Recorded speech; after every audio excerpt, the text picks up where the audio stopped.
How can we reframe social anxiety? How can we experiment with it and push the boundary a little bit more of this pesky ass shadow that keeps us from living our fullest, best lives?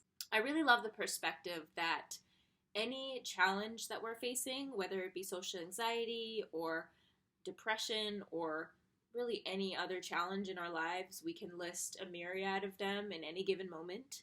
We can handle it, and that's why it is before us. What is social anxiety here to teach me and to teach us?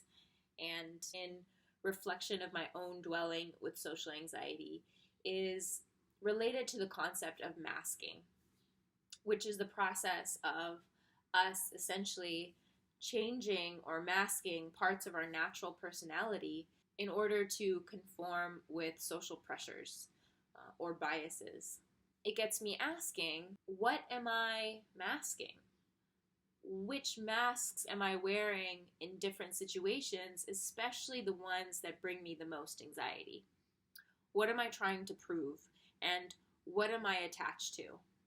I'm oftentimes attached to, certainly as a woman of color, I'm attached to proving that I'm intelligent, that I'm worthy, and that's generally an issue for so many of us, especially living in a very consumeristic culture that's telling us we need this or that or that or this in order to feel enough or to feel worthy or to feel powerful.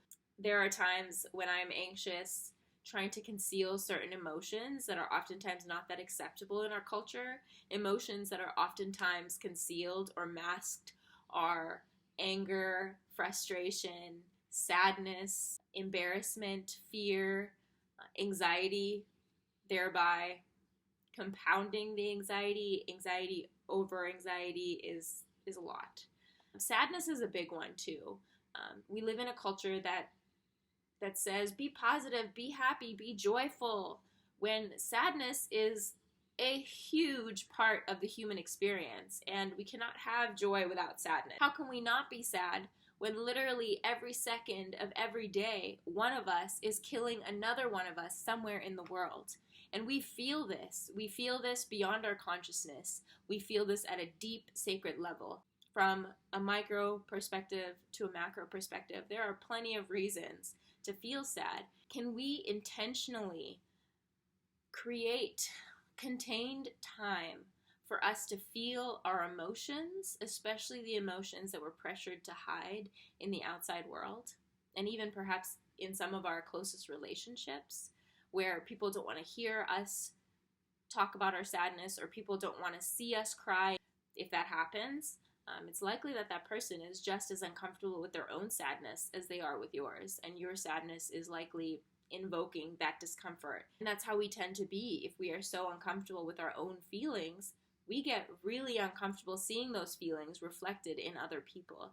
We live in a world where we cannot hold room for our full human experience because we're not doing that within ourselves and within our own lives. Can we create intentional and contained space where we can just feel and allow these emotions to exist as they already are, rather than avoiding or distracting from them again and again until they fill our bodies with disease, which is how it manifests oftentimes? Equally important is, can we then emerge from this contained space of feeling to acting and doing and being, and letting those feelings be and letting those feelings go, because feelings always pass and change, and they're very short-lived in actuality. And can we detach from that and not hold on to it and create more stories around it?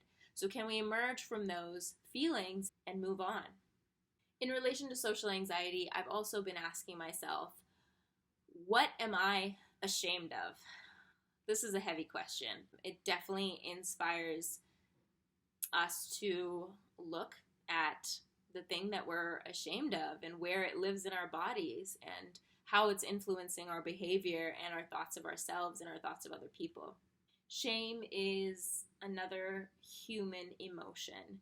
And more than that, it is a way that we control other people and control ourselves. And in some way, shame may be serving us in that regard, in that it's making us do certain things that we might normally not want to do. If we're shameful about our body size or our body shape, we might be pulled to work out more to some degree, but shaming ourselves probably doesn't work as well as, I really love you and I want you to be healthy, and so I'm going to take you for a run. Speaking as a South Asian woman, shame and guilt were very common ways of my upbringing, and I think it's a very cultural thing too for shame and guilt to be the way parents model their children into well-behaved, and it has its limits, and it's burdensome, and it's hella fucking painful. And I've seen that it stops me from wanting to be seen, to be heard, from allowing people to love me, and it has literally stopped me from loving other people. Shame will tell us all kinds of things about ourselves, and holding ourselves in kindness is so important. And sometimes we're able to do this within ourselves, by ourselves, and other times, oftentimes, I certainly have needed this. We need other people who we trust to model that level of recognition, acceptance, kindness, and compassion for us before we learn how to do it more for ourselves. I'm really interested in the existential and mystical aspects of social anxiety and mental health in general. Specifically with social anxiety, it's a disconnection from our sacred consciousness. We all have this part of ourselves. It's intrinsic to all of us as human beings so long as we're alive. The parts of ourselves that are ancestral, wise, and timeless, and ageless, already embedded in our DNA from the wisdom of all of the people that came before us. I'd like to explore how social anxiety manifests from a disconnection of the sacred consciousness within ourselves. I know when I'm feeling the most anxious, I am not thinking about how the universe is on my side or how in flow I can be with this force beyond me and beyond my brain and beyond my ego and my identities. I'm thinking about wanting to prove myself in a certain way to very specific people. I'm thinking about how to seem a certain way, feeling like I'm not already that. I'm caught up in a lot of earthly, egoic patterns of thinking and relating. We, again, also live in a world where that part is not oftentimes highlighted. You don't hear commercials saying, you don't need any of this. You have everything within you to know the answer and to be able to live your best life. We don't get that advertised to us that much. There's also not a lot of research on this part of ourselves as yet. So some questions that I've certainly been reflecting on and would invite you to reflect on are the following. As I've mentioned before, what am I trying to hide or mask?